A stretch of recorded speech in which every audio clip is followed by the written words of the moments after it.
Gold, trusted gold buyers. మీరు తాకట్టు పెట్టిన బంగారాన్ని విడిపించి ఈ రోజు ఉన్న మార్కెట్ ధరకు కొనబడను.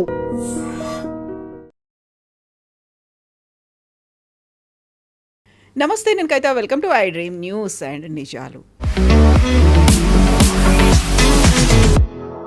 ప్రపంచమంతా ఆసక్తిగా ఎదురు చూస్తున్నటువంటి మదర్ ఆఫ్ ఆల్ డీల్స్ వాణిజ్య ఒప్పందం భారతదేశం యూరోపియన్ యూనియన్ మధ్య కుదిరింది. దీనికి సంబంధించి ఫ్రీ ట్రేడ్ అగ్రిమెంట్ మీద సంతకాలు కూడా యూరోపియన్ యూనియన్ అండ్ భారతదేశం చేశాయి. ప్రపంచంలో ఉన్నటువంటి మొత్తం జీడిపిలో 25% భారతదేశం అండ్ ఈయూనే కలిగి ఉన్నాయి. ఈ నేపథ్యంలోనే అమెరికా దీన్ని ఎలా చూడబోతోంది? ఫ్రీ ట్రేడ్ అగ్రిమెంట్ అనేది భారతదేశానికి యూరోపియన్ యూనియన్కి జరుగుతున్నటువంటి తరుణంలో ఉండబోయేటువంటి బెనిఫిట్స్ ఏంటి? మనతో పాటుగా ఉన్నారు సీనియర్ జర్నలిస్ట్ సురేష్ కొచ్చాతిల్ గారు. సార్ నమస్తే. నమస్కారం. సో కొన్ని ఏళ్ల నుంచి దీనికి సంబంధించి బోల్డ్ అంత డిస్కషన్ అయితే జరుగుతోంది.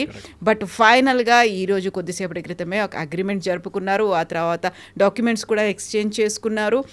చాలా ఆసక్తిగా వాళ్ళు చేసినటువంటి యూరోపియన్ యూనియన్కి చెందినటువంటి ప్రతినిధులు చేసినటువంటి ప్రసంగం కావచ్చు, మాకు అత్యంత నమ్మకమైనటువంటి మిత్రుడిగా నరేంద్ర మోదీని అభివర్ణించడం కావచ్చు, ఎందుకంత కాన్ఫిడెన్స్ భారతదేశం మీద ఉంది వాళ్ళకి? ఇదంతా మొదలైంది మనకు తెలిసింది. ఇది 20 సంవత్సరాల నుంచి ఈ పర్టికులర్ డీల్ నెగోసియేషన్స్ నడుస్తుంది. కానీ 2025లోనే దీని యాక్చువల్ సీరియస్నెస్ మొదలైంది.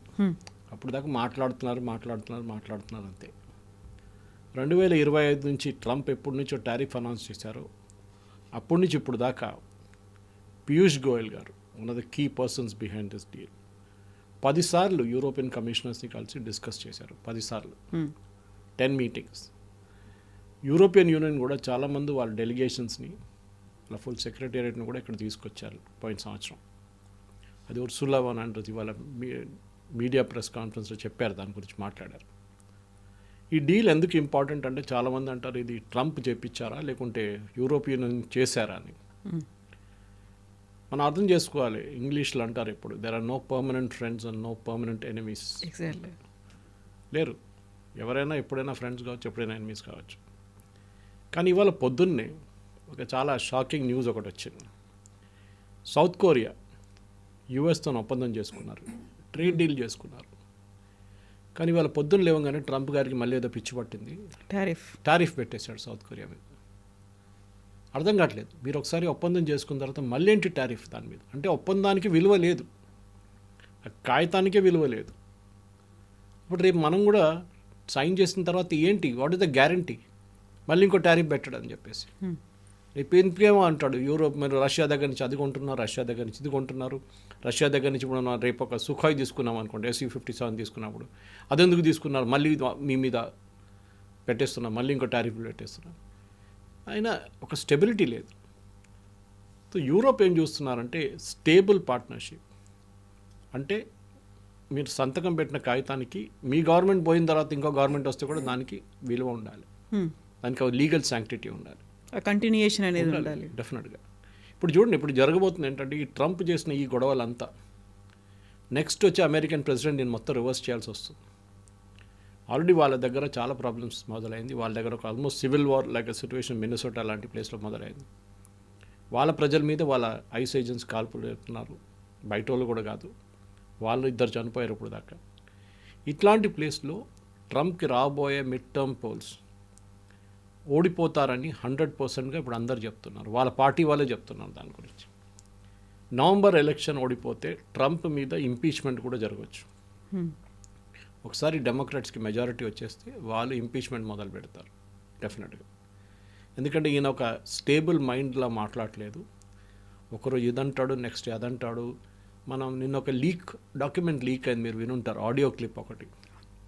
2025 నడిమిట్లో ఎక్కడ జూన్లో జరిగిన ఒక కాన్వర్జేషన్ మన మీద పెట్టిన టారిఫ్ తర్వాత ట్రంప్ లిటరలీ మొత్తుకుంటున్న సౌండ్ వచ్చింది అట్లా, స్క్రీమింగ్. జేడీ వ్యాన్స్ ఇంకో లైన్లో ఉన్నారు, వాళ్ళ కామర్స్ సెక్రటరీ ఇంకో లైన్లో ఉన్నారు. వీళ్ళు ముగ్గురు కలిసి and this gentlemen who was Congress man, వీళ్ళందరూ 4 మాట్లాడుతున్నారు. అసలు అక్కడిక్కడ తిట్టుకుంటున్నారు వాళ్ళు. వీళ్ళేమో ఎందుకు పెట్టారని టారిఫ్ అడుగుతున్నారు, ఈయన కాంగ్రెస్ మ్యాన్ అడుగుతున్నప్పుడు ట్రంప్ ఏదో చెప్తున్నాడు, జేడీ వాన్స్ ఇంకేదో చెప్తున్నారు. వీళ్ళకి అసలు క్లారిటీ లేదు ఎందుకు పెట్టారనేది.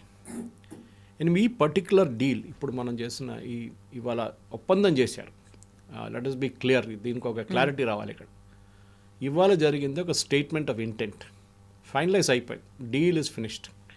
ఇప్పుడు నెక్స్ట్ స్టెప్స్ చూడాల్సిందంటే డీల్ ఎప్పుడు ఫైనలీ లాగా వస్తుంది, ఎగ్జిక్యూట్ అవుతుంది. 2027 స్టార్టింగ్లో వస్తుంది, జనవరి. దానికి కారణాలు ఉన్నాయి. ఒకటి, ఈ ఒప్పందం అయిపోయిన తర్వాత మళ్ళీ దీన్ని ఒకసారి రివ్యూ చేస్తారు, ఎక్స్పర్ట్స్ కూర్చొని రివ్యూ చేస్తారు, ట్రేడ్ ఎక్స్పర్ట్స్. అంటే ఇప్పుడు దాకా మాట్లాడిన వారు అందరూ పొలిటీషియన్స్ కానీ కొంతమంది కామర్స్ సైడ్ నుంచి వాళ్ళు మాట్లాడారు. ఇప్పుడు దాని ఎక్స్పర్ట్స్ వచ్చి మొత్తం చెక్ చేస్తారు, డాక్యుమెంట్ బై డాక్యుమెంట్. ఎందుకంటే ఇది ఒక 2000-3000 పేజీలు ఉంటుంది ఈ డాక్యుమెంట్, మొత్తం చదవాల్సి వస్తుంది. లీగల్గా ఏమైనా తప్పులు వచ్చిందా, రేపు దీన్ని బట్టి ఏమైనా ప్రాబ్లమ్స్ రావచ్చా అని చెప్పేసి ఇద్దరు సైడ్ నుంచి, మన వైపు నుంచి వాళ్ళ వైపు నుంచి, యూరోపియన్ అండ్ వైపు. ఇది జరిగిన తర్వాత నెక్స్ట్ ఇది యూరోపియన్ పార్లమెంట్కి వెళ్తుంది. యూరోప్లో ఒక పార్లమెంట్ కూడా ఉంది, అన్ని దేశాల నుంచి ఉన్న రిప్రజెంటేటివ్స్ దాంట్లో ఉంటారు, వాళ్ళు ఓటేస్తారు దీని మీద. కాకపోతే మీకు గుర్తుంటుంది, ఇదే ఒప్పందం, ఇట్లాంటి ఒక ఒప్పందమే వాళ్ళు యుఎస్తో చేసుకున్నారు కొన్ని నెలల ముందు. ఆ ఒప్పందం యూరోపియన్ పార్లమెంట్ ఆపెట్టారు, రాటిఫై చేయలేదు వాళ్ళు. ఈ టారిఫ్ థ్రెట్ పెట్టిన తర్వాత, గ్రీన్లాండ్ ఇష్యూ వచ్చిన తర్వాత మొత్తం ఆపేశారు వాళ్ళు. సో దానికి మీరు ఆలోచించండి, అంత పవర్ ఉంది యూరోపియన్ పార్లమెంట్ దగ్గర. కానీ మన డీల్ అయితే ఈజీగా వెళ్ళిపోతుంది, ఎందుకంటే ఇది అందరూ అంగీకరించిందే, అందరికి బెనిఫిట్ ఉంది. మెయిన్గా మనం మాట్లాడుతుంది ఏంటంటే, మీరు చెప్పినట్టు 20-22% వరల్డ్ జీడిపి ఈ రెండు బ్లాక్, ఒకటి యూరోపియన్ యూనియన్ 27 దేశాలు, ఇక్కడ మనం India. So 20% GDP, world GDP ఈ బ్లాక్లోనే ఉంది. It's the big thing. 2 billion people, that is also big thing. చాలా ఒక పెద్ద మార్కెట్ ఇది, 2 బిలియన్ పీపుల్. మనం ఒక బ్యాలెన్స్ చూసుకోవాలి, ఎక్కడి నుంచి దీని ట్రేడ్ యుఎస్తో ఇంపాక్ట్ మీరు అడిగారు చూడండి. పోయిన సంవత్సరం మనం యుఎస్తో చేసిన డీల్స్లో చూస్తే 128.9 బిలియన్, అంటే అక్కడ ఎక్స్పోర్ట్స్ అండ్ ఇంపోర్ట్స్ రెండు కలిపితే 128 బిలియన్. అండ్ వాళ్ళు మన number 1 partner, trade partner. Second is China, మూడోది ఏదో యూఏఈ. చైనా కూడా కొంచెం తక్కువ ఉన్నారు దానికన్నా, అంత 118 ఐ థింక్ బిలియన్ అంతే. కానీ చైనాది ఇంపోర్ట్స్ చాలా ఎక్కువ, మన వైపు చాలా ఎక్కువ వస్తుంది. మన ట్రేడ్ డెఫిసిట్ వాళ్ళ వైపు పాజిటివ్గా ఉంది. ఇప్పుడు యూరోప్తో ఈ సంతకం పెట్టిన తర్వాత ఈ సంవత్సరం మనం ఆల్రెడీ చేస్తున్నాం, అంటే 24-25 లాస్ట్ ఫైనాన్షియల్ ఇయర్లో $130 బిలియన్ మన ట్రేడ్ ఉండే, ఇంపోర్ట్ అండ్ ఎక్స్పోర్ట్. దాంట్లో 75 బిలియన్ ఎక్స్పోర్ట్సే ఉండే, ఆల్మోస్ట్ హాఫ్. కొంచెం ట్రేడ్ డెఫిసిట్ ఉంది. అంటే మొత్తం యుఎస్ మార్కెట్ని మనం రీప్లేస్ చేయబోతున్నాం. అది కూడా కాదు, ఈ డీల్ వచ్చిన తర్వాత ఎక్స్పర్ట్స్ ఏమంటున్నారంటే, ఇంక్లూడింగ్ యూరోపియన్ ఎక్స్పర్ట్స్ ఏమంటున్నారంటే, ఇది ఈ 130 అన్నది నెక్స్ట్ ఫైనాన్షియల్ ఇయర్ 26-27 ఆర్ 27-28 వచ్చినప్పటికీ ఇది మారి కంప్లీట్గా ఒక $300 బిలియన్ అయిపోతుంది, డబుల్ అవుతుంది. Which is a big thing. అంటే మనం కొత్తగా యూఎస్ని క్రియేట్ చేసినట్లు ఉంటుంది, ఒక యూఎస్ మార్కెటే క్రియేట్ చేసాం మనం. యూఎస్ డిపెండెన్స్ తగ్గిపోతుంది అప్పుడు. వాళ్ళు అఫ్కోర్స్ ఇదంతా అయిన తర్వాత ఇప్పుడు ట్రంప్ గారు లేసి వస్తారు, సరే మళ్ళీ మాట్లాడదాం మనం అది ఇదని చెప్పేసి. సో ఇది ద స్టార్టింగ్ పాయింట్ చూస్తే ఇదే మెయిన్ అనమాట. 20 సంవత్సరాలు మాట్లాడుకొని ఫైనలీ ఒక పొజిషన్కి వచ్చారు ఇప్పుడు. కానీ ఇది మనం చూస్తే చాలా మటుకు EU అండ్ ఇండియా అనగానే అన్ని EU దేశాలు కలిపితే second largest economy in the world అవుతారు ఇప్పుడు చైనా ఉన్న పొజిషన్లో. కానీ అది ఇండివిజువల్ కంట్రీ. ఇది యూరోపియన్ యూనియన్ తీసుకుంటే అన్ని కంట్రీస్ కలుపుకుంటే second largest economy in the world. మనం ఏమో 4th largest economy in the world. So దగ్గరే ఉన్నాం అనమాట. ఇద్దరు కలిస్తే we can create a huge difference అని ఈవెన్ ఉర్సులా అండ్ ప్రధానమంత్రి మోదీ గారు కూడా ఇవాళ ప్రెస్ కాన్ఫరెన్స్లో మాట్లాడి చెప్పారు. ఎందుకంటే ఈ ఇంపాక్ట్ ఎట్లా తెలుసుకోవాలంటే కవిత గారు, 6,000 కంపెనీలు, యూరోపియన్ యూనియన్లో ఉన్న 6,000 కంపెనీలు భారతదేశంలో వాళ్ళ కంపెనీస్ ఉన్నాయి. 6,000 27 దేశాల నుంచి. చిన్న అమౌంట్ కాదు. ఇప్పుడు డీల్ వచ్చింది అనుకోండి, రేపు ఈ 6,000 మినిమం ఒక 15,000 కంపెనీలుగా మారిపోతుంది. ఎందుకంటే చాలా మటుకు ట్యాక్స్ ఇన్సెంటివ్స్ వస్తుంది, లేబర్ లా రిఫార్మ్స్ వస్తుంది, స్కిల్డ్ ఎంప్లాయ్మెంట్ పాసిబిలిటీ వస్తుంది. మన ఇటువైపు అనుకుంటే అటువైపు చూడండి, మన దగ్గర ఉన్న క్లోజ్ టు 4 లక్షల మంది, 3,90,000 మంది యాక్చువల్లీ యూరోప్లో వాళ్ళు అక్కడ ఉంటున్నారు, పనిచేస్తున్నారు. కొంతమంది సిటిజన్స్ కూడా అయిపోయారు. అది వాళ్ళని కౌంట్ చేయట్లేదు. రైట్ నౌ 3,90,000 ఈ నంబర్. ఎందుకంటే దీంట్లో 3-4 ఆస్పెక్ట్స్ ఉన్నాయి. మనం ట్రేడ్ అని మాట్లాడుతున్నాం. ట్రేడ్ ఒకటే కాదు, దీంట్లో ట్రేడ్ ఉంది, సెక్యూరిటీ ఉంది, టాలెంట్, మ్యాన్ పవర్ గురించి, మొబిలిటీ గురించి మాట్లాడుతున్నారు. అది కాకుండా చిన్న చిన్న మిగతా ఎలిమెంట్స్ కూడా ఉందన్నమాట దీంట్లో. So trade is only one part of it. కానీ ది సెక్యూరిటీ ఇంప్లికేషన్స్ ఉంది. మనకి ఇప్పుడు అందరు అడగొచ్చు, మోదీ గారు ఈ సంతకం పెడితే ఏమొస్తుంది మాకనేది. మన ఇజ్రాయెల్కి మీకు గుర్తుంటుంది, గాజా వార్ మొదలైనప్పుడే ఇజ్రాయెల్లో చాలా డ్యామేజ్ జరిగింది. వాళ్ళు మళ్ళీ సివిల్ కన్స్ట్రక్షన్ మొదలు పెడితే వాళ్ళ దగ్గర మనుషులు లేదని మన దగ్గరని తీసుకెళ్లారు చాలామంది. ఈవెన్ అక్కడ ఉన్న ఇజ్రాయెల్లో ఉన్న నర్సింగ్ మొత్తం కేరళ నుంచి వెళ్ళిన చాలామంది నర్సులు ఉన్నారు. అక్కడ నర్సెస్ వాళ్ళు ఎల్డర్లీ కేర్ చూసుకుంటారు వాళ్ళు అక్కడ. అట్లని ఇప్పుడు సెమీ స్కిల్డ్ అండ్ స్కిల్డ్ వర్కర్స్కి వాళ్ళు ఒక కంప్లీట్ లీగల్ ప్రొటెక్షన్ ఇస్తున్నారు అంటున్నారు. And Ursula one made it very very clear. Student, researchers and skilled and unskilled workers, ఈ 4 కేటగిరీలో డెఫినెట్గా యూరోప్కి వెళ్ళొచ్చు. కానీ నాది ఒకటే రిక్వెస్ట్, దాన్ని ఒక యూఎస్గా తయారు చేయకండి. మళ్ళీ H1B స్కామ్లు అది ఇది చేస్తే మళ్ళీ మనకే ప్రాబ్లం రావద్దు. But it is a legal requirement. So చాలా స్ట్రిక్ట్ వెట్టింగ్ ఉంటుంది, చాలా స్ట్రిక్ట్ చెకింగ్ ఉంటుంది అన్నమాట. ఇంకోటి ఏంటంటే లీగల్ గేట్వే ఆఫీస్ సెటప్ చేస్తున్నారు యూరోపియన్. దాని మీనింగ్ అంటే చెప్పాలంటే మొత్తం ఫైన్ ప్రింట్ ఇంకా రాలేదు. But the way I understand, legal requirement అంటే లీగల్ గేట్వే ఆఫీస్ ఉన్నప్పుడు ఇండియన్ ప్రొఫెషనల్స్కి యూరోప్కి మూవ్ కావాలంటే ఒక లీగల్ ప్రొటెక్షన్ ఇస్తారు వీళ్ళు. ఇది చాలా ఇంపార్టెంట్ అన్నమాట. సో బహుశా రేపు పొద్దున్న దాకా మనం ఇప్పుడు రికార్డ్ చేస్తున్నాం ఇవాళ, కానీ బై టుమారో మార్నింగ్ దీని ఫైనల్ డీటెయిల్స్ కూడా బయటికి రావచ్చు. డీటెయిల్ ఎందుకంటే ఒక బ్రీఫింగ్ ఉంది ఇప్పుడు. గంట సేపు తర్వాత పీయూష్ గోయల్ గారు, external affairs ministry and commerce secretary, వీళ్ళు ముగ్గురు ఒక ప్రెస్ కాన్ఫరెన్స్ అడ్రస్ చేస్తారు. దాని తర్వాత బహుశా డాక్యుమెంట్స్ రిలీజ్ చేయవచ్చు, అట్లీస్ట్ ఎక్స్ట్రాక్ట్ రిలీజ్ చేస్తారు, అన్ని మొత్తం రిలీజ్ చేయకుండా.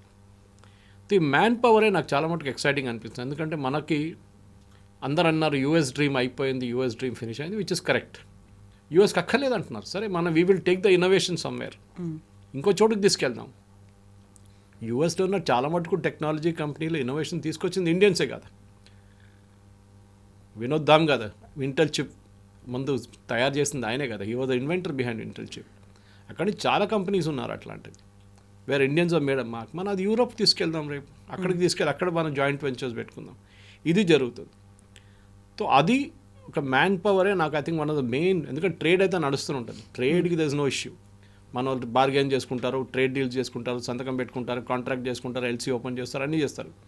కానీ మ్యాన్ పవర్ని shifting from US to Europe చాలా పెద్దగా మార్పు రాబోతుంది. దీంట్లో స్టూడెంట్స్ గురించి ఎక్కువ డీటెయిల్స్ చెప్పలేదు, కానీ ఉంది స్టూడెంట్స్ గురించి కూడా. స్టూడెంట్ మూవ్మెంట్ కూడా ఉండిపోతుంది. అది జర్మనీ కానీ ఫ్రాన్స్ కానీ మిగతా చోట్ల కూడా. నేను చెప్పాను చూడండి, ఆల్రెడీ 3,90,000 పీపుల్ EU నేషన్స్లో ఉన్నారని. అది బహుశా ఇంకా 7-8 లక్షలు కావచ్చు స్టూడెంట్స్ కూడా వెళ్ళడం మొదలు పెడితే. కానీ ఒక మైండ్ బ్లాక్ ఉంది మన స్టూడెంట్స్కి, యూఎస్ వెళ్ళడం సెపరేట్, యూరోప్ వెళ్ళడం. కానీ Europe is got some of the best universities in the world, దాంట్లో డౌట్ లేదు. ఇంకోటి ఏంటంటే మనం చాలా మటుకు మనం చూడాల్సింది మన స్టీల్ అండ్ అల్యూమినియం, దీని మీద ఇప్పుడు కూడా చాలా మటుకు టారిఫ్ ఉంది.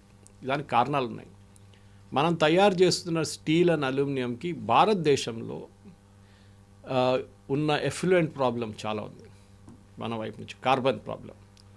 సో కార్బన్ ట్యాక్స్ అని చెప్పి, ఎగ్జాక్ట్ వర్డ్ కార్బన్ ట్యాక్స్ అని కాదు, but it's more or less same. Europe దీని మీద విధిస్తారు. అది ట్రేడ్ డీల్లో రాదు, అది ట్రేడ్ డీల్ బయట ఉంటుంది అది. సో దాన్ని మనం చేంజ్ చేయాల్సి వస్తుంది. దానికోసం మనం పొల్యూషన్ నార్మ్స్ కానీ మన దగ్గర ఉన్న పొల్యూషన్ నార్మ్స్ని ఒక గ్రీన్ లెవెల్కి తీసుకొచ్చి కట్ చేస్తే బాగుంటుంది. కానీ అన్నిటికంటే ఇంపార్టెంట్ అంటే ట్రేడ్ డీల్స్ చేస్తున్నప్పుడు కూడా మనం అర్థం చేసుకోవాలి, దీంట్లో బయట మిగిలిపోయి ఉంది. What are the things out of this deal? 3-4 main sectors ఉంది. ఒకటి అగ్రికల్చర్. మన అగ్రికల్చర్ ఎప్పుడు మన 60% మంది మన దేశంలో అగ్రికల్చర్ సెక్టర్లో ఉన్నారని మనం ఎప్పుడు చెప్పుకుంటూ వస్తాం. వాళ్ళని ఎప్పుడు హానికరకూడదు, వాళ్ళ సెక్టర్ని ఎప్పుడు ముట్టకూడదు. మనం అలో చేసామనుకోండి, రేపు హైపోథెటికలీ ఒక డీల్ చేసి ఉంటే, ఇప్పుడు చేయలేదు మనం, యూరోప్ నుంచి ఉన్న రైస్ ఎక్స్పోర్ట్స్ కానీ, రైస్ ఎక్కువ లేదు వాళ్ళు, కానీ మెయిజ్ ఎక్స్పోర్ట్స్ కానీ మిగతా ఎక్స్పోర్ట్స్ కానీ మన వైపు వచ్చి పడుతుంది. చాలా చీప్ రేట్లో వస్తుంది. వాళ్ళ టెక్నాలజీ ఎక్కువ, వాళ్ళ ప్రొడక్షన్ కాస్ట్ తక్కువ. అది మన ఫార్మర్స్ ఇంపాక్ట్ అవుతుంది. దానికోసం మనం యూఎస్తో కూడా మాట్లాడలేదు రైస్ అగ్రికల్చర్ గురించి. సో దాన్ని పక్కన పెడదాం ఇప్పటికి. కానీ కొన్ని ప్రోడక్ట్స్ ఉండొచ్చు విచ్ వీ కెన్ టేక్, ఎందుకంటే మనగా ప్రొడ్యూస్ చేయని ప్రోడక్ట్స్ మనం అక్కడి నుంచి తెప్పించుకోవచ్చు. ఓకే, చాలా లార్జ్ స్కేల్లో తెప్పించుకోవాలంటే మన దగ్గర ఇప్పుడు కూడా పల్సెస్కి పప్పులకి ఇప్పుడు కూడా షార్టేజ్ ఉంది. మనకు ఒక పల్స్ ప్రాజెక్ట్ మొదలు పెట్టాం మోదీ గవర్నమెంట్ 3-4 సంవత్సరాల ముందు, కానీ దాని ఇంపాక్ట్ ఇంకా 5 సంవత్సరాలు పడుతుంది, దాని ఫైనల్ ఇంపాక్ట్ రావాలంటే అవుట్కమ్ ఉండాలి. అవుట్కమ్, ఎందుకంటే మనం ఇప్పుడు కూడా ఆఫ్రికన్ నేషన్ మొజాంబిక్ అట్లాంటి ప్లేస్ నుంచి మెడగాస్కర్ నుంచి తెప్పించుకుంటాం. వీఆర్ బయింగ్, ఈవెన్ మనం యుక్రెయిన్ దీన్ని తెప్పించుకుంటుండే పల్సెస్. సరే, ఇప్పుడు అది వీ కెన్ ట్యాకిల్ ఇట్. రెండోది which is very exciting sector is automobiles. ఇప్పుడు జరిగింది ఏంటంటే ఈ ఒప్పందంలో 110% మనం ఇప్పుడు ఒక హై ఎండ్ కార్కి ఛార్జ్ చేస్తున్నాం. 110%. దాన్ని తగ్గించి 40% తీసుకొద్దామని ఒక ఒప్పందంలో వస్తుందని చెప్తారు. అది ఇవాళ ఈవినింగ్ దాకా మనకి దాని డీటెయిల్స్ వచ్చేస్తుంది. ఆల్మోస్ట్ కొన్ని కార్లు అయితే 10% వరకే వచ్చేస్తుంది. కానీ ఒక ప్రాబ్లం ఉంది. ఈవెన్ యూరోపియన్ కార్ మ్యానుఫ్యాక్చర్స్కి తెలుసు. బిఎండబ్ల్యూలో ఇండియాలో ప్రొడక్షన్ ఫెసిలిటీ ఉంది, ఆడీది ఉంది, మర్సిడీస్ బెంజ్ ఉంది. వాళ్ళు బస్సులు తయారు చేస్తారు, ట్రక్స్ తయారు చేస్తారు, కార్లు తయారు చేస్తారు, వాళ్ళు అందరు ఇక్కడ ఉన్నారు. సో మళ్ళీ మీరు ఏం తీసుకొస్తారు అక్కడి నుంచి? That is the question. So European car manufactures problem ఏంటంటే మన దగ్గర మ్యాక్సిమం సేల్స్ జరిగేది ఈ 6 లక్షల నుంచి 15 లక్షల లోపల ఉన్న కార్స్ మ్యాక్సిమం సేల్ అవుతుంది. దాని తర్వాత పైన హై రేంజ్లో కొనేటోళ్ళు ఉన్నారు, ఎస్యూవీస్గా అలాంటి పెద్ద పెద్ద వెహికల్స్ ఉన్నాయి, దాన్ని కొంటారు. కానీ 16 lakh ప్లస్ ఉండేవి. సో గవర్నమెంట్ ఆఫ్ ఇండియా ఏం చేశారంటే ఈ ఒప్పందంలో యూరోపియన్ యూనియన్తో 15 lakhs అండ్ బిలో కార్స్కి పర్మిషన్ లేదు. You cannot bring in cars. ఉంటే కూడా మీ దగ్గర లేదు, వాళ్ళ దగ్గర దే బిన్ స్ట్రగ్లింగ్. వాళ్ళు డైరెక్ట్ ఇంపోర్ట్ చేసి కూడా వాళ్ళు అమ్మలేకపోతున్నారు భారతదేశంలో. ఎందుకంటే we are a very price sensitive market. నేను ఎప్పుడు చెప్తూనే ఉంటాను, చూడండి, మర్సిడీస్ బెంజ్ నడిపిస్తున్నాడు కూడా టమాటో బార్గెన్ చేస్తాడు వెళ్ళి. ఆ కాన్సెప్ట్ మన దగ్గర ఇప్పుడు కూడా ఉంది. వీల్ బార్గెన్ కిత్నా దేతాయా అని. ఈ పరిస్థితిలో వీళ్ళు హై అండ్ కాస్ట్ తీసుకురాబోతున్నారు. That is 60 lakh, 70 lakh, 80 lakh, 1 crore, 2 crore కార్లు యూరోప్ నుంచి డైరెక్ట్ తెచ్చుకుంటారు. దానికి మార్కెట్ ఉంది ఇండియాలో, లేదని చెప్పలేము. ఇప్పుడు ట్రంప్ ఎప్పుడు చెప్తుంటారు హార్లీ డేవిడ్సన్ గురించి. ఫస్ట్ టర్మ్లో కూడా చెప్పారు హార్లీ డేవిడ్సన్ మీద 200% డ్యూటీ వేస్తున్నారు ఇండియా, ఇట్స్ వెరీ బ్యాడ్. అది మీరు హార్లీ డేవిడ్సన్ మీద మీరు 300% కూడా పెట్టండి, కొనేటోళ్ళు ఉన్నారు. Because that's an aspirational product. డెఫినెట్గా ఉంటారు కొనేటోళ్ళు. ఇట్లాంటి పరిస్థితుల్లో భారతదేశంలో ఆటోమొబైల్ సెక్టర్కి ఒక ప్రొటెక్షన్ ఇవ్వాల్సి వస్తుంది. అదే సెక్టర్లో మన దగ్గర ఎలక్ట్రిక్ వెహికల్స్, దానికి కూడా ఒక స్టాప్ ఉండొచ్చు. 5 సంవత్సరాల దాకా ఈవీ వెహికల్స్ నుంచి యూరోప్ నుంచి భారతదేశానికి రానియరు. వస్తే కూడా డ్యూటీ చాలా ఎక్కువ పెడతారు. దానికి కారణాలు ఉన్నాయి. చైనా చాలా మట్టుకు వాళ్ళ కార్స్ యూరోప్లో డంప్ చేస్తారు below the price, market price. European car market కూడా చాలా పెద్ద ప్రాబ్లం ఉంది దాంతో, ఈవీ వెహికల్స్తో. యూరోప్ కూడా చాలా డ్యూటీ వేస్తున్నారు దాని మీద కావాలని. ఇప్పుడు చైనీస్ ప్రాబ్లం ఏంటంటే వాళ్ళ ఓవర్ ప్రొడక్షన్ ఉంది వాళ్ళ దగ్గర. వాళ్ళ లోకల్ మార్కెట్ అంత కన్జ్యూమ్ చేయట్లేదు. మన దగ్గర లోకల్ మార్కెట్ చాలా కన్జ్యూమ్ చేస్తుంది వెహికల్స్ మన దగ్గర. మన ఎక్స్పోర్ట్ కూడా చేస్తున్నాం, కానీ మన local consumption is very very high at the lower end. ఏది 5 లక్షల నుంచి 15 లక్షల కార్లు చాలా అమ్ముడుపోతాయి మన దగ్గర. ఇప్పుడు ఈవీకి ఏం చెప్పారంటే next 5 years no EV vehicles to India. Chinese companies ఏం చేశారంటే యూరోప్లో ఈ డంపింగ్ కొంచెం సర్కంవెంట్ చేయడానికి చిన్న చిన్న లోకల్ కంపెనీలు పెట్టుకున్నారు అక్కడ, యూరోప్ కంపెనీ పేర్లతో. ఇది వాళ్ళు చాలా ప్రోడక్ట్స్ ఇండియాకి పంపిస్తున్న ప్రోడక్ట్స్, యూరోప్ నుంచి వచ్చే ప్రోడక్ట్స్ అన్నీ ఈ ట్రిక్ చైనా చేస్తారు. అక్కడ తీసుకొచ్చి సెమీ నాక్డౌన్ కండిషన్లో తీసుకొస్తారు. అంటే window separate, tyre separate, engine separate, body shape, body ఒకటే ఉంటుంది సపరేట్, అన్నీ అక్కడ తీసుకొచ్చి అసెంబుల్ చేస్తారు యూరోప్లో. అసెంబుల్ చేసి made in Europe, made in Spain, made in Germany, made in Italy అని చెప్పి బోర్డు పెట్టి దాని స్టిక్కర్ పెట్టి మనకు పంపిస్తారు. అది కాకూడదు, అది అలౌ చేయకూడదు. That government of India is very very very అనమాట. ఎందుకంటే చైనీస్ ఈ గేమ్ ఆడారు. మన దగ్గర చాలా మటుకు ఇండియాకి ఇప్పుడు వస్తున్న ప్రోడక్ట్స్ యూరోప్ నుంచి మెషినరీ ప్రోడక్ట్స్ అంతా చైనీస్ మేక్. అది దాన్ని ఈజీగా పట్టుకోవచ్చు అని పట్టుకుంటున్నారు కూడా. ఇప్పుడు చాలా స్ట్రిక్ట్ ఉంది కస్టమ్స్లో. సో ఆ ఒక పరిస్థితుల్లో ఇప్పుడున్న దీంట్లో డెఫినెట్గా ఈ 2 సెక్టర్ అగ్రికల్చర్ అండ్ ఆటోమొబైల్స్ పక్కన పెట్టబోతున్నారు. కానీ we don't know the final details. దాని ఫైనల్ డీటెయిల్స్ బహుశా వాళ్ళు చెప్పొచ్చు, లేకుంటే ఇంకొక 3 నెలలు 4 నెలల తర్వాత చెప్పొచ్చు. I think most of the deals అయితే వాళ్ళ డెఫినెట్గా గవర్నమెంట్ ఆఫ్ ఇండియా రిలీజ్ చేస్తారు. కానీ I think this deal is చెప్పినట్లు mother of all deals and that is I think a good story. Mother of all deals అని చెప్పినప్పుడు కూడా ఇప్పటిదాకా మనం చూసినటువంటి హిస్టరీ కావచ్చు, ట్రెండ్ని బట్టి చూస్తే యుఎస్ ఏం చెప్తుందో, డొనాల్డ్ ట్రంప్ ఏం చెప్తారో, యూరోపియన్ యూనియన్స్ కావచ్చు, యూరోప్ అదే ఫాలో అవుతోంది అనేది. నేటోలో కూడా కలిసే ఉన్నారు. ఇప్పుడు రష్యా మీద ఎలా అయితే కొంచెం హార్డ్ హిట్టింగ్గా ఉన్నారో అలాంటి సిచ్యువేషనే అమెరికా చెప్పింది కాబట్టి వీళ్ళు ఫాలో అవుతారని. అలాంటి టైంలో అమెరికాని కాదనుకొని లేకుంటే ఇతర దేశాలని కాదనుకొని భారతదేశం వైపే చూడడం ఎందుకు? అది ఎందుకంటే ఇద్దరికి భారతదేశం కావాలి. యుఎస్కి and European union. Because market size is huge. మన దగ్గర ఒక మొబైల్ ఫోన్ అమ్మడానికి ప్రాబ్లం లేదు. కొత్త మోడల్ వచ్చినప్పుడు మీరు చూసుంటారు, బీకేసీ బయట, యాపిల్ స్టోర్ బయట పెద్ద లైన్ కట్టి రాత్రిపూట నిద్రపోతుంటారు ఒక యాపిల్ కొనడానికి, యాపిల్ ఫోన్ కొనడానికి. ఆ ఎండ్లో ఒక మార్కెట్ ఉంటే ఇంకొక ఎండ్లో 5,000 రూపాయలకి స్మార్ట్ ఫోన్ కొనేటోళ్ళు కూడా ఉన్నారు మన దగ్గర. So we have a huge market demand. Replacement కూడా అంత ఫాస్ట్గా అవుతుంది. అట్లాంటి మార్కెట్ ఎవరు వద్దంటారు? అందరు కావాల్సింది ఆ మార్కెట్. మీరు రేపు ఇప్పుడు మన దగ్గర ఉన్న అమెరికన్ రెస్టారెంట్స్ చూడండి, fast food restaurant, pizza hut ఉండొచ్చు, కేఎఫ్సీ ఉండొచ్చు, మెక్డానల్డ్స్ ఉండొచ్చు.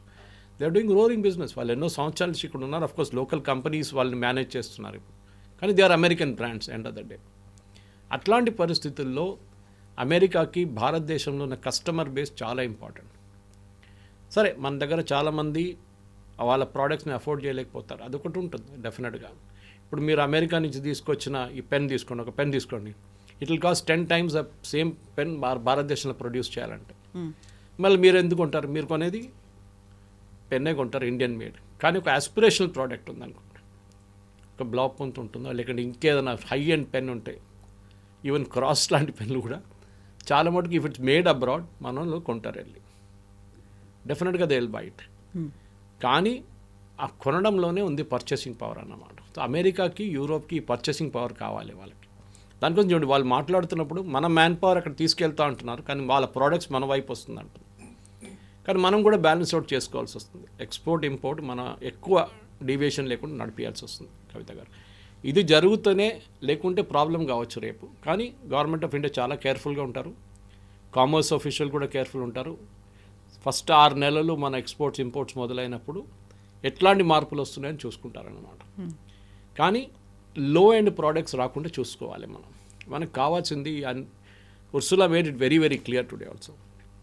మేము ఇన్నోవేషన్ ఫండ్ సెటప్ చేస్తున్నాం అని చెప్పారు. ఆలోచించండి, ఒక ట్రేడ్ డీల్ ఇదంతా చెప్పక్కర్లేదు. ఇన్నోవేషన్ ఫండ్ చేస్తున్నాం మేము. ఒక కోర్ వాల్యూస్ మీద స్టార్టప్స్ కోసం, ఇండియన్ స్టార్టప్స్కి యూరోపియన్ కంపెనీస్తో పనిచేయడానికి we're going to build a new fund. వాళ్ళ దగ్గర హొరైజన్ అని చెప్పి ఒక ఫండ్ ఉంది, 100 billion euros ఒక ఫండ్ వాళ్ళు స్టార్ట్ చేశారు. Largest research project. మన దగ్గర అన్నిటికంటే పెద్ద వీక్నెస్ రీసెర్చ్. మన భారతదేశంలో ఉన్న కంపెనీలు ఈ డివిడెండ్స్ ఇచ్చేసి, బోనస్లు ఇచ్చి షేర్ హోల్డర్స్ని మొత్తం హ్యాపీగా పెట్టుకుంటారు, కానీ రీసెర్చ్ మీద 1% కూడా పెట్టరు వాళ్ళ టోటల్ టర్న్ ఓవర్లో. అది మనకి చైనాకి మనకున్న మేజర్ డిఫరెన్స్ అక్కడ. చైనా ఎప్పుడు కూడా 3 నుంచి 4 నుంచి కొన్ని 5% కూడా వాళ్ళు పెట్టుబడి వాళ్ళ టర్న్ ఓవర్లో 5% దాకా R&D మీద పెడతారు, రీసెర్చ్ అండ్ డెవలప్మెంట్. అది కొత్త ప్రోడక్ట్స్గా తయారై వస్తుంది. ఫర్ ఎగ్జాంపుల్, ఎప్పుడైనా ఈ most common example quoted is 3M, post it ఉన్న 3M కంపెనీ. ఈ కంపెనీ యాక్చువల్ పేరు మినసోటా మైనింగ్ అండ్ మ్యానుఫ్యాక్చరింగ్. వాళ్ళకి పోస్ట్ ఇట్తో సంబంధమే లేదు, కానీ అది ప్రోడక్ట్గా అది డెవలప్ చేశారు వాళ్ళు. ఎప్పుడు నేను చదువుకుంటున్న టైంలో కూడా చెప్పారు, ఇది వాళ్ళ 80% వాళ్ళ టర్న్ ఓవర్ లాస్ట్ 3 సంవత్సరాలు చేసిన ప్రోడక్ట్స్ నుంచి వస్తుందంట, తయారు చేసిన ప్రోడక్ట్స్. పాత ప్రోడక్ట్స్ ఉంటుంది, కానీ కొత్త ప్రోడక్ట్స్లో కాన్స్టెంట్ స్ట్రీమ్ వస్తుంది. మన దగ్గర అది లేదు.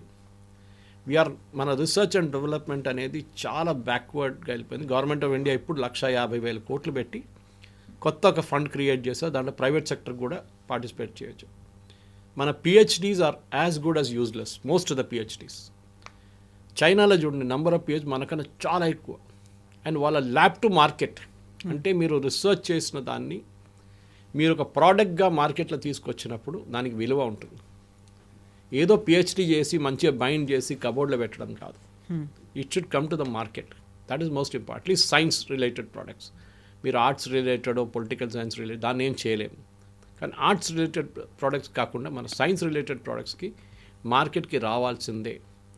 సో మన స్టార్టప్ కల్చర్లో కూడా అది చాలా ఇంపార్టెంట్ ఉంటుంది. And this particular fund which is talking of చాలా మటుకు పనికి వస్తుంది. నెక్స్ట్ స్పేస్ గురించి మాట్లాడుతున్నాడు. ఒక టైంలో European space agency Ariane was a big business. మనం కూడా అక్కడి నుంచి శాటిలైట్ లాంచ్ చేస్తుండే, మన హెవీ శాటిలైట్స్. ఇప్పుడు మన క్రయోజెనిక్ డెవలప్ చేసుకున్న మన GSLVలో క్రయోజెనిక్ ఇంజిన్ పెట్టి మనం హెవియర్ శాటిలైట్స్ పంపిస్తున్నాం. Not the PSLV which we last recent, GSLV next generation cryogenic engine. ఈ క్రయోజెనిక్ ఇంజిన్ అనేది కూడా మనం లోకల్గా తయారు చేసుకున్నాం. మీకు గుర్తుంటుంది స్టోరీ ఒకటి ఉండే నంబినారాయణ్ గారిది. We try to develop, Russia దగ్గర తీసుకురావడానికి ట్రై చేస్తే యుఎస్ మన మీద శాంక్షన్స్ పెట్టి నంబినారాయణ్ గారిని అరెస్ట్ చేపించి ఒక ఫేక్ కేసు పెట్టి చేయించారు. ఇదంతా జరుగుతుంది ఇంటర్నేషనల్ జియో పాలిటిక్స్లో. This is the game. కానీ పాపం ఆయన ఇరుక్కపోయాడు దాంట్లో. But we developed our own engine. ఇప్పుడు మనం ఆ ఇంజిన్తోనే లాంచ్ చేస్తున్నాం క్రయోజెనిక్లో. సో మన వైపు కూడా in fact I was reading today about it. మన దగ్గర ఉన్న ఎంటీఆర్ టెక్నాలజీస్ ఉంది బాలనగర్లో. They do wonderful work. అట్లాంటి చాలా కంపెనీస్ ఉన్నాయి హైదరాబాద్. బట్ మన దగ్గర ఇన్ని ఇన్నోవేషన్స్ ఉన్నప్పుడు మన ఎంఎస్ఎంఈ సెక్టర్ని స్ట్రెంగ్తన్ చేయడానికి యూరోప్ చాలా పనికొస్తారు.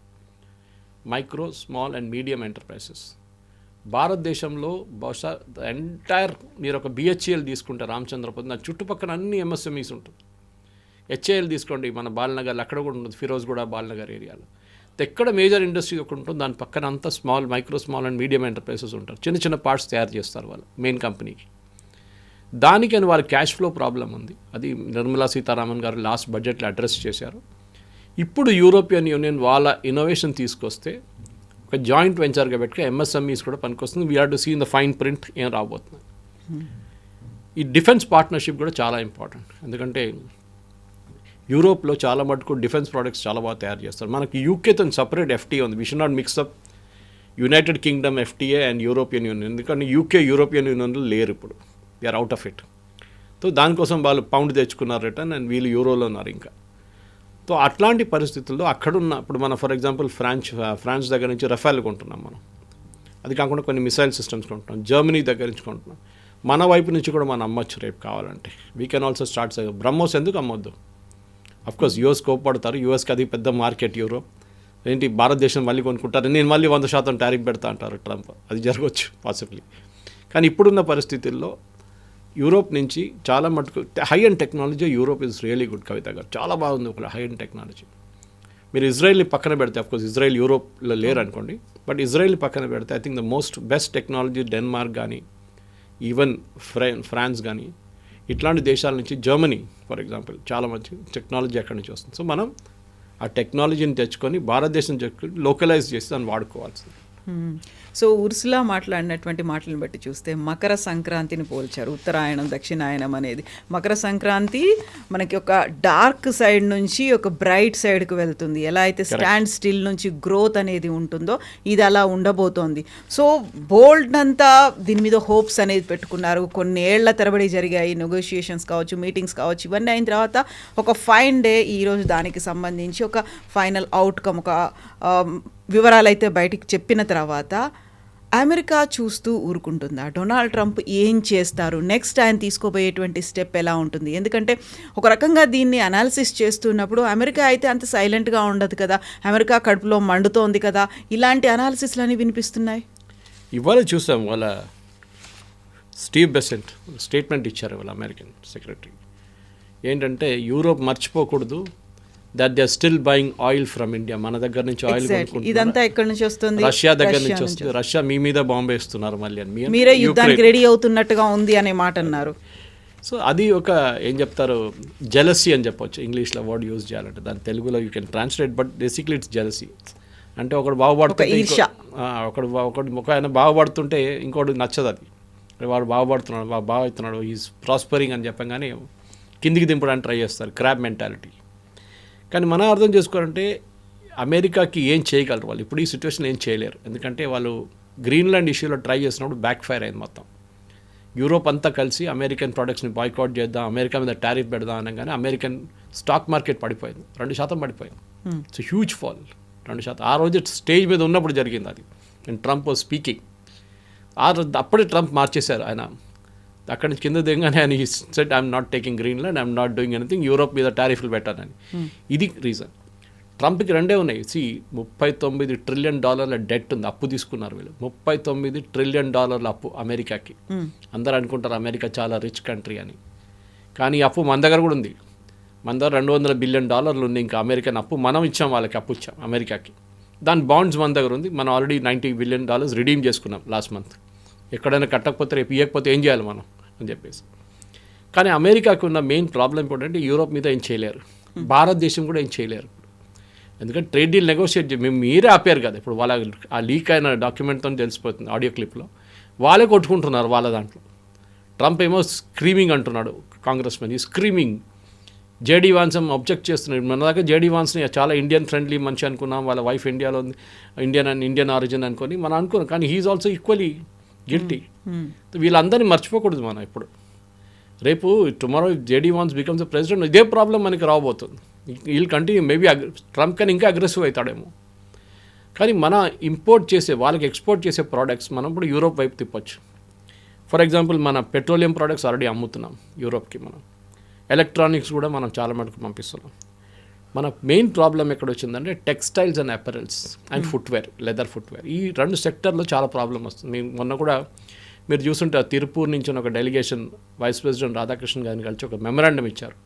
మా బిజినెస్ దెబ్బతిన్నది, చాలా మటుకు ప్రాబ్లంలో ఉన్నాం, గవర్నమెంట్ ఆఫ్ ఇండియా కొంచెం హెల్ప్ చేయాలని. చేస్తున్నారు గవర్నమెంట్, చేయట్లేదని కాదు. కానీ ఆ ఇండస్ట్రీ కూడా అర్థం చేసుకోవాలి, అమెరికా కాల్ మీద వెళ్ళి మనం వాడలేము. We have to stand on our own feet. ఇప్పుడు యూరోప్ వైపు మలిపితే మనకు ఆ బిజినెస్ అంతా అక్కడికి వెళ్తుంది. And definitely we can overcome it. అది చేయొచ్చు డెఫినెట్. సో ఈ లెదర్ అండ్ టెక్స్టైల్స్ ప్రాబ్లం ఏమొచ్చిందంటే బంగ్లాదేశ్కి ఆల్రెడీ ఒక ఒప్పందం ఉంది ఈయూతో. వాళ్ళు 0% పెట్టారు. మనకేమో 15% ఉంది ఈయూ దగ్గర టారిఫ్, అంటే కస్టమ్స్ డ్యూటీ అనుకోండి. సో మన ప్రోడక్ట్స్ కాంపిటేటివ్ కాదు ఇప్పుడు. సో మనది ఇప్పుడు ఈ పర్టికులర్ డీల్లో 0 చేస్తే మనకి కూడా సేమ్ అడ్వాంటేజ్ వస్తుంది. బంగ్లాదేశ్ మనం పోటీ చేయొచ్చు, no problem. In fact Bangladesh textile industry చాలా ప్రాబ్లంలో ఉన్నారు. మొన్న కూడా మీరు చూసుంటారు స్టేట్మెంట్, వాళ్ళకి రా మెటీరియల్ దొరకట్లేదు. మన దగ్గర నుంచే రా మెటీరియల్ వెళ్తుండే.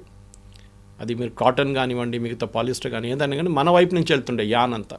మనం బంద్ చేసి పడేసాం అది. After this problem was created, Sheikh Hasina బయటకు పంపించిన తర్వాత మనం కూడా క్లోజ్ చేసేసాం ఆ మార్కెట్. ఇప్పుడు బంగ్లాదేశ్ టెక్స్టైల్ ఫ్యాక్టరీలు అన్నీ బంద్ పడుతుంది. ఒక రోజు అయితే ఒకటి క్లోజ్ అయిపోతుంది. అక్కడ బ్యాంక్ లోన్లు కట్టలేకపోతున్నారు. So the going bankrupt literally. ఇట్లాంటి పరిస్థితుల్లో మన దగ్గర ఉన్న నెక్స్ట్ ఫ్రోజన్ ఫుడ్స్ మన వైపు నెల్లూరు అక్కడి నుంచి వెళ్ళే రాయల్ అది కూడా ఇక్కడ షిఫ్ట్ చేసుకోవచ్చు యూరోప్ వైపు.